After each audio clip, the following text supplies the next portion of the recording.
Thank you all for coming out tonight. It's really nice to see everyone here. My name is Bryn Presser and I'm the series facilitator for the Relationship Reality Series program. And this program was created by the Infectious Disease Alliance in CASE in response to the complex issues that Glenville youth face on a daily basis. These issues range from sexual health to body awareness and relationships. And our project manager, Lakeisha Burns, talk more about the program. Okay. The name of I'm the community project manager. A lot of you guys met me through the info sessions we had before the program, and I'm happy that the program has gotten as successful as it has. The name of the series is Relationships and Reality, and like Bryn said, it covers various topics that affect you guys all the time, based off of some statistics we found in the community that deals with STDs, STIs, and pregnancy. I am from the Glenville community, so I felt very inclined to be a part of this program. Like, this was my first job. I was a page here at this library when I turned 14, so I know all about this area. But basically, like, the students can speak on what they think the success of the program is, but we've had sessions where we sit down and just talk about different myths. They get to openly ask any questions they have. We talk about facts versus what you hear in the streets. We talk about different places to get treatment, how to talk to your friends, how and why not to get advice from your friends over a doctor. Today's presentation will show how far we've come in debunking myths, because the purpose of today is to give your poster presentation. They had to pick one myth out of all the myths we talked about and show their understanding so they can give their message to the world. And after this is over, the posters will be placed in various public arenas so other people can know what they're doing. Up here with us are our volunteers that help make the program possible, because we cannot do this by ourselves. Also, you're the program director. I'm sorry, I just call you Bob. I never know your title. I am the program director. Yes. The program director, Bob Salata, is up here, so each person will introduce themselves and talk about their involvement with the program. Okay, my name is Debunking. I'm the youth liaison here. And, my job title is basically helping brainstorm, coming up with ideas about the poster, assisting with any facts, or just being here to listen to the students if they have questions, or assist the other volunteers here. Basically just an extra hand. So, as mentioned, I'm Bob Salata. I'm the program director for the ID Alliance. Let me just give you a little bit of information about how this all came about, briefly, because really the focus should be on the adolescents here today, not us.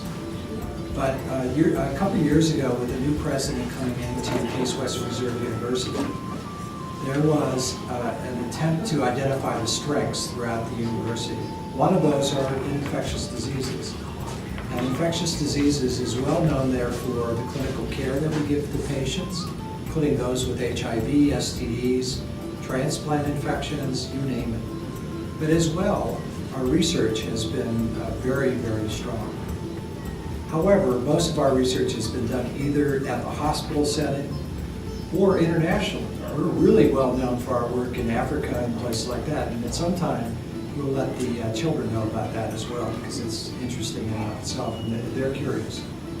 But we were challenged by the university to think outside the box and to also try to address the needs in and around the community surrounding Case Western Reserve University. So they formed what are called alliances, and that's what the Infectious Disease Alliance is. And we are asked to work with other groups, either in nursing, in the social sciences, and a number of other schools in the university to try to do things together. They challenged us to think outside the box, and we have not done this kind of work very much before, so this is really exciting for us. But that's not something I can do. Infectious diseases, that's why we need the assistance, and sexually transmitted infections are always so we're going to use the teams as peer educators to really promote more of the education surrounding this program. In the last phase of this, staying on the theme of STDs, you may or may not know that there's now one vaccine that's available for prevention. It's against human papillomavirus, HPV. And there's been a lot of pushback about this everywhere, but particularly in areas like this.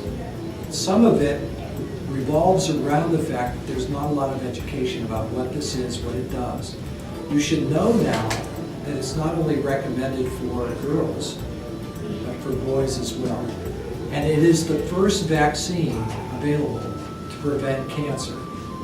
Cervical cancer for women and other forms of cancer for men. So, given that prevention is always the best approach to everything, that's going to be the last phase of our program, to see if we can educate people about that vaccine, get more people to accept it, and help yourselves in the interim. Okay, we're going to be working with the Cleveland Department of Public Health to do this, and that's what this whole program is about. We have 2 years to accomplish this, so we have a lot of work to do. But we've made some great steps in this very first phase. Hi everybody, my name is Leandria Thomas. I'm a medical student working with ID Alliance, and I'm very happy to do so. So far I've had a wonderful time working with your children. I think this is a wonderful program and I'm excited to be a part of it. And my name is Margaret Bigak. I'm a nurse at University Hospitals. I've been there for 32 years. Was at the bedside, and then I took a job in 2008, and I became the nurse that followed all the culture results for the emergency department. Urine cultures, blood cultures, wound cultures. But the largest amount of cultures that we do get are STD cultures. So I've become quite good at educating over the phone and getting people to follow up and things like that, and that kind of got me interested in this whole program. So I'm very happy to be a part of it. I see a real need for it, and I'm excited about it. I think, the students have been, really great, and it's been a great opportunity.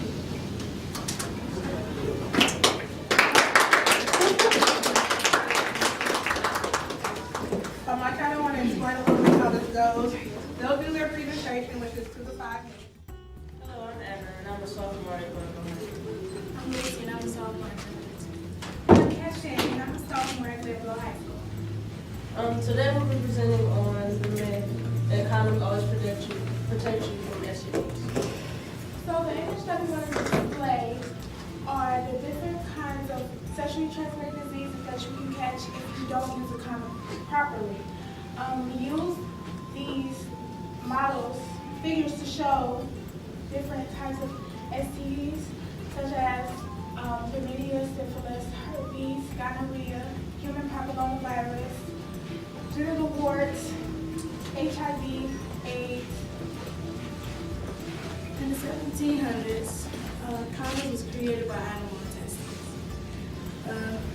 By the 1800s, they were started using by animal intestines, and it was founded by Goodyear Tire Company as well. 94 to 97% of condoms are effective when used correctly. There's a lot of things you shouldn't do when you're using condoms. You're not supposed to open a condom with your teeth because it could rip the condom. You're not supposed to use it past the expiration date, and you shouldn't put the condom inside your wallet or hot plates because it could lose its You're also not supposed to use a condom with oil-based lubricants such as hair lotion, Vaseline, cold cream, and baby oil. It weakens the latex condoms. You should never reuse condoms and always dispose of them in the trash and not a toilet. And 3 to 13% of condoms slip down on the penis when in intercourse. Oral and vaginal and anal are very risky in the sexual transition. And gland skin do not protect against the viruses. Latex is always a better difference. Female condoms were also created. They're different from male condoms because they are inserted inside the vagina, and you can also use oil-based lubricants. They do not require an erected penis, such as male condoms do. And they are supposed to have more protection because they cover the internal and the external genitalia and the head to the base of the penis. But more people usually prefer male condoms because they're not as loose as the female condom. Diseases can be transmitted with a single act of intercourse with the infected partner, but there are things you can do to prevent catching any kind of STD, such as being abstinent, just like not having sex at all, being celibacy, whatever, and getting your partner checked out. Your partner can get checked out, or you can have a monogamous relationship, which means not having sex at all while you're in the relationship. But using protection is always still good because it lowers your risk of catching STDs. It's not 100% protective, but it usually helps. It lowers it a lot. But the question is, do condoms always protect you from STDs? When used properly, they can help, but they're not 100% effective. So you should still use them, but it just lowers your risk.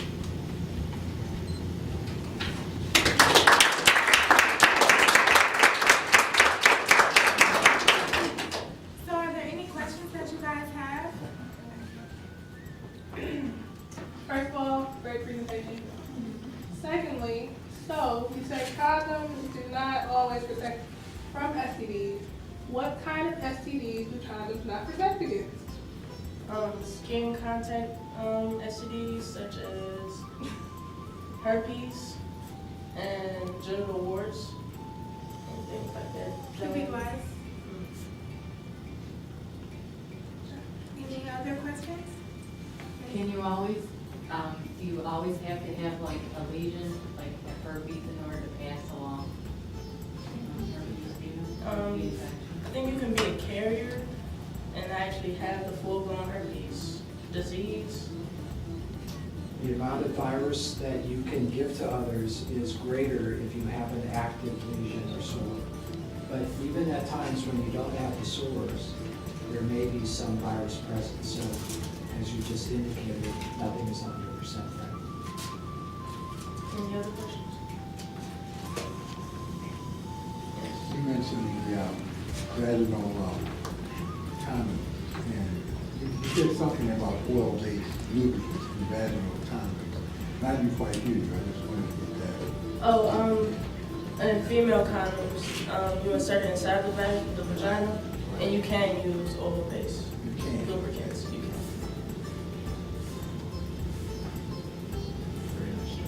can.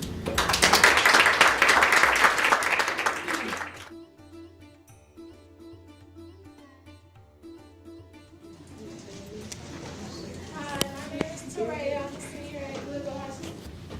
Hi, my name is Shamika and I'm a senior at Glenville High School. And today we're going to talk about our myth. And our myth is emergency contraception pill is an abortion pill, which is not true because the emergency contraception pill only prevents ovulation, prevents sperm from reaching the egg, and prevents the egg from attaching to the uterus wall. You can only use the pill for up to 5 days, but it's no protecting the person's clothes. We have Grad season. But I'm pregnant with you. why don't you try using an EC pill? Well, I can't use the EC pill because you only can use it up to 5 days or 10 weeks. 5 minutes.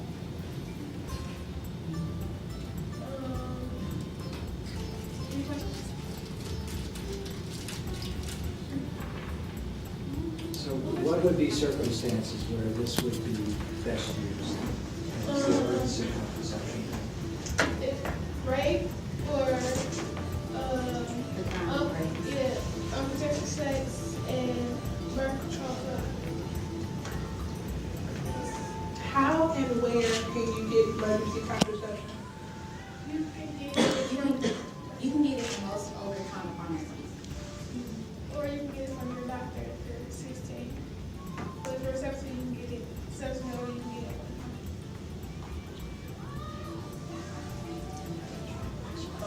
some after effects of taking this pill? Nauseous, headaches, and fever. And what makes up this contraception? What is in it? There's hormones in it, and it changes the situation so none of the things that you talked about can take place. Because when you go through menstruation or through pregnancy, you get hormone changes, right? So that takes advantage of that knowledge about changing the hormone that you're giving with that hormone amount. So it really does serve as a contraception. It stops the pregnancy. I'm just curious, do you know how long it has been around in this country and was it introduced in another country before it came here? I'm just really curious. It was used in Europe for some time before it came to the U.S. It's probably been in the U.S. for about a decade. Okay. So there's quite a bit of experience with it. Thank you. More questions?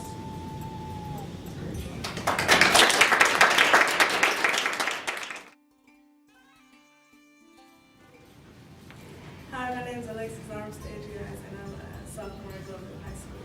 And today I will be debunking the myth that the name of the condom brand actually matters. Well, as you can see, I have different sets of condoms here. They're all used for different types of things. This one, I guess, is to perform oral sex. And they only come with slogans. It's actually called the One brand. But they come with like tasty one night stand, stuff like that to have people buy.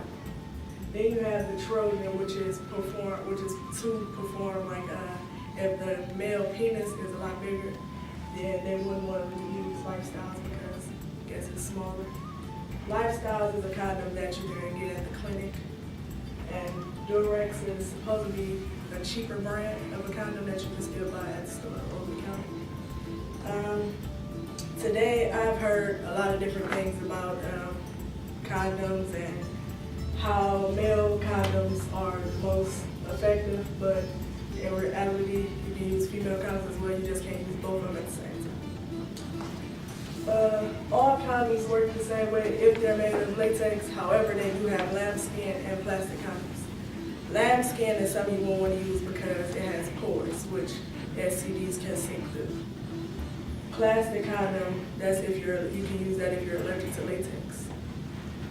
No condom, no brand is 100% effective. So all condom brands they function in the same way if you use them correctly. Correctly, I mean if you have pinched the tip 3 inches so the sperm doesn't backfire. Check the expiration date and make sure there's no air holes because then the condom will be useless. Make sure that the penis is hard.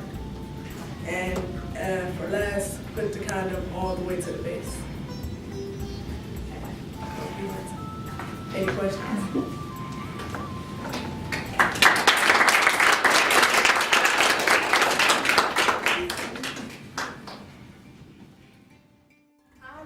I'm a sophomore at Glenville High School. Hi, my name is Nadia and I'm a sophomore at Glenville High School. Hi, my name is Ashley. I'm a sophomore at Glenville High School. And our myth is you can catch HIV from kissing. Which is not true. HIV is the human immune deficiency virus, AIDS is the acquired immune deficiency syndrome.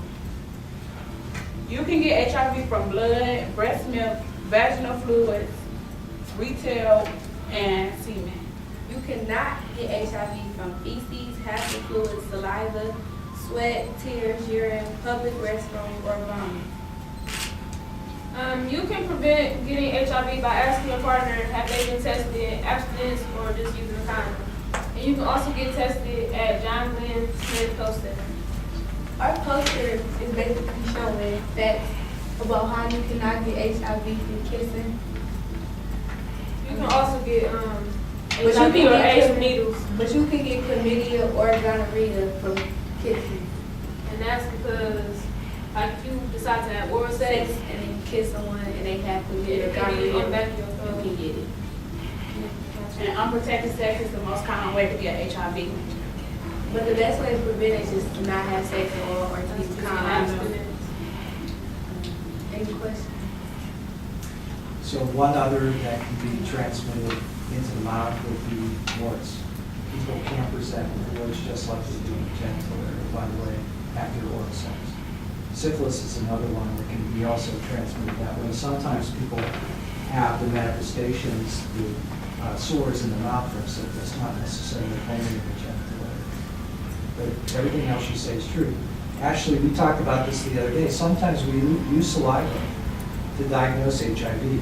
Is that looking at the virus? What's it looking at? How can we do that? If you tell us it's actually doing antibody. Remember that? It's not the same as having the virus there. So you need the virus there in order to get it to somebody else. But that's one quick way that people can use the saliva to make the diagnosis of HIV. What happens if you have an HIV in your mouth? You can get it that way, like they say they blood or something gets inside you, then you swallow it easily like that. Yeah. Would you repeat the four fluids, the fluids rather, of the body? As you can get it from? Right. Blood, breast milk, vaginal fluids, retail, or semen.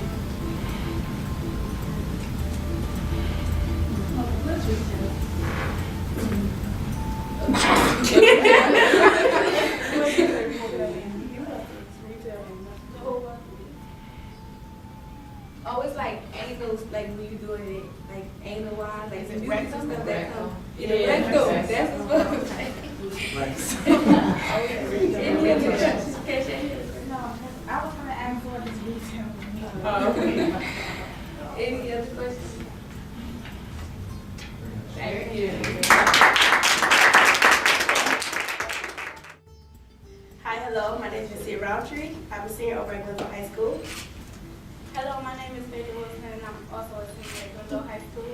Hi, my name is Larissa McKenzie, and I'm also a senior at Glenville High School. Okay, so our task was to debunk a myth. Our myth is that STDs are visible to the human eye. Now, here's a visual. I'm going to explain to you what the visual is. There's a young man. He's in the bathroom stall. He's looking into the mirror. Now, in the mirror, he's jolly. He's life-fulfilled, just colorful, real bright. And in reality, he has an STD. And I chose to have the gray and the black colors to show, you know, gloominess and sadness. STDs can be a life-changing experience. And it's not always something, you know, to be happy about. So it's just showing that, you know, you can have an STD without really knowing that you do, without seeing it. Okay, one fact about STDs is that men may show symptoms and women may not, which is called asymptomatic, which also is an example of our poster because in reality he has STDs but he don't show any symptoms. And a few STDs that are shown that you don't have symptoms of that can be also not curable is HIV/AIDS, herpes, hepatitis B, and the hepatitis human papillomavirus. And those viruses will live in your body for a very long time.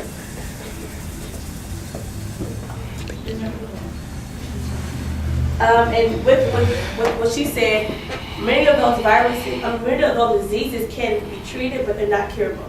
But there are some diseases that can be curable, which is chlamydia, gonorrhea, trichomonas, syphilis, in the early stage of syphilis. It can be cured. And with syphilis, there could be a bump in the cervix of the vagina without any pain, or you may not even know it's there. A lot of women doesn't know that it's there because you can't see it on the outside of your body. And with those diseases that can be cured, like herpes, not herpes, I'm so sorry. Like crabs, it's like, this, it can be transferred from, clothing to clothing, where other people's clothes, or, just rubber to get somebody, whatever, you can get crabs and, Okay, to complete our presentation, the number one rule is for you to truly know if you have an STD is to get Emails. when you get tested, once the J. Glenn Smith Health Center, they do provide you with free testing. All you may need is so that make them more excited. They can have it longer. So any questions? They could have it, pass it along, and not know it. Whenever a male comes in and wants to, if they decide to get treated for STDs, like we'll will treat people without having results. Because a lot of times people don't come back, and the results for gonorrhea and chlamydia take 48 hours, 2 days, to come back. They will treat for trichomonas. We treat with a shot of ceftriaxone for gonorrhea, and treatment for chlamydia is Zithromax. You can either get in pills or a drink. We treat it with a drink. And then trichomonas is We flagyl. also have 2 grams discharge of or flagyl. other signs as in, with herpes, you can have bumps around the lips, in the genital area, spotting and periods for the women, you know, irregular periods. Also, another symptom was for syphilis, you can have like a rash in the bottom of your foot, which is really, in the palm of your hands, right? That's the infection that you have. Right, that's in the later stage of syphilis. The first stage, you know, like I said, can be debunking and it separates of the vagina, and it can be curable, but you never know. Any more questions? So one other point to make that we talked about the other day is once you're tested, you want your sexual partner. Exactly. Get tested. And the Nothing else. last thing to take away from this is that one saying is this: STDs beget other STDs, meaning people can have multiple STDs at the same time. So it does take different testing strategies to make sure that we can check those out, especially for the treatment. You have a question? You have a question? I think it was answered already, but I did want to just sort of broad question about women because of the potential for being asymptomatic. One, are there any suggestions that one has besides being as cautious as everybody's already, mentioned? About what, just STDs in general? Yeah, in general. Or are there any specifics in regard to symptoms that maybe we need to know about in regard to women? And I think I heard most of that, but was it? Okay, I'm gonna repeat. Symptoms for women Yes, could be bumps. A lot of times it's bumps. Like I said, women on their menstrual cycle, it can be spotting. It can be also discharge. It can be a lot of other things too. Like I said, the rash in the palm of your hand, bottom of the foot, open sores in the mouth. It's almost the same thing as a man. Or this is just, I think what you have to do is, if before you're in a relationship, the only really certain way that you can make sure is both get tested, exactly. and you can see on the paper that it was all negative. Right. The other thing is that I've come up with is that a lot of times you're very angry with your partner sometimes if you get an STD and they don't want to tell their partner to get treated, but really you have to get beyond that and think that it's a responsible thing to do because it stops it, it helps prevent. Right. And the longer it's in your body, the longer it has time to destroy it at the same time. Yeah. So it's better to try to get it out there when you first is notified to it. Because if you wait any longer, anything can happen. Like I said, HIV can live in your body up to years without showing any symptoms, anything. So it's like she said, it's free testing at the J. Glenn Smith. It's right in front of Glenville High School. So just get tested. Don't be afraid. Nothing to be shy about. It's your body. Take care of your body. So Be more responsible next time. exactly. Any more questions? Thank you.